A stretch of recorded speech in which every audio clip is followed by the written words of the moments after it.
gardien de but, souvent décrit comme le dernier espoir d'une rempart défensif. Il doit faire preuve de réactivité, d'intelligence de positionnement et doté d'un mental sans faille.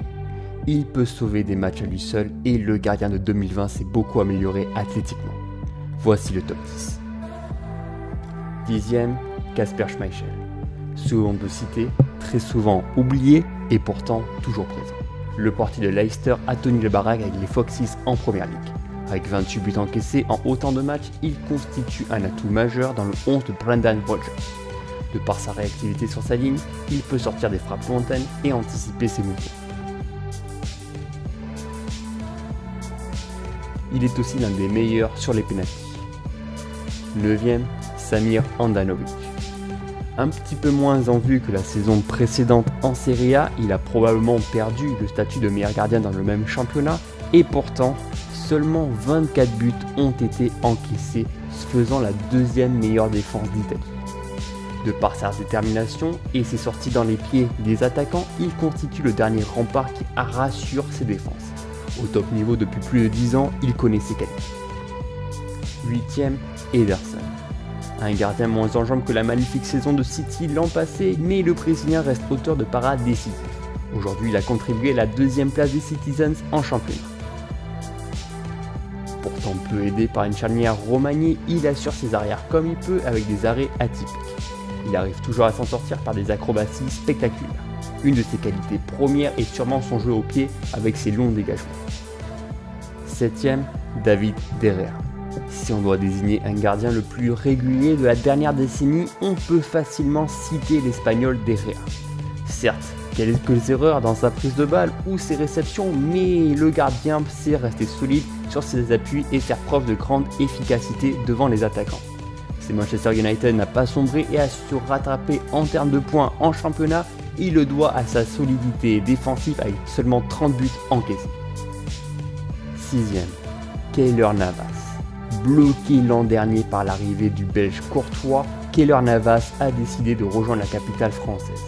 A raison. En quelques mois, il satisfait les fans parisiens par ses réflexes sur la ligne et ses envolées spectaculaires. Il a rassuré de nombreuses fois et a permis d'encaisser peu de buts quand les défenses étaient débordées. Paris est aujourd'hui en tête de la Ligue 1 avec seulement 24 buts encaissés.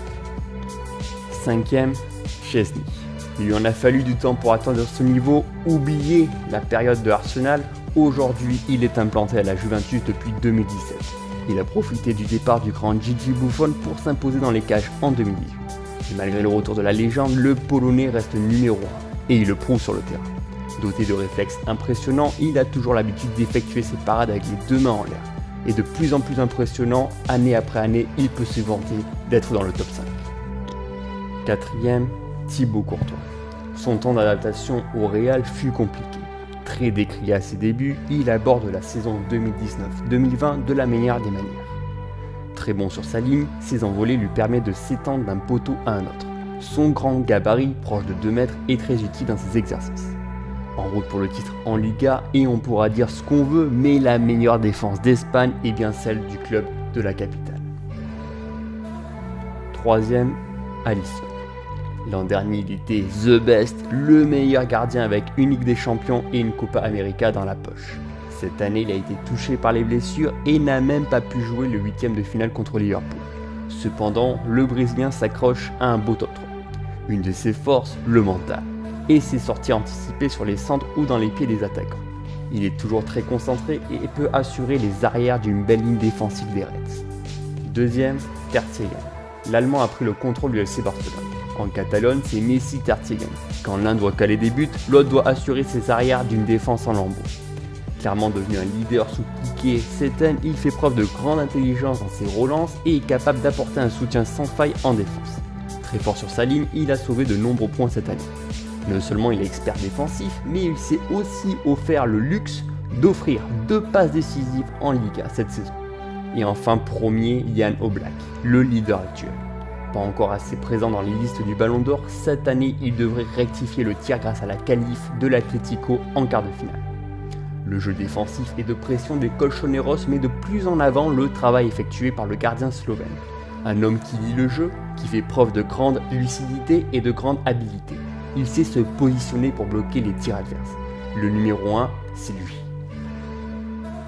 Alors oui, ce classement peut faire débat. Oui, on aurait pu rajouter Manuel Neuer, quelque peu en difficulté après sa longue blessure.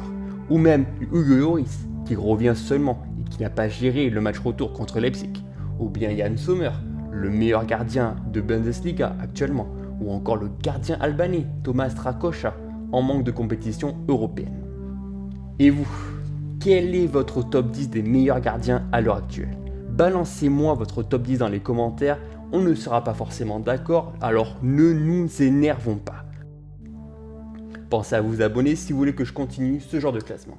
Sur ce, je vous dis à la semaine prochaine. Salut!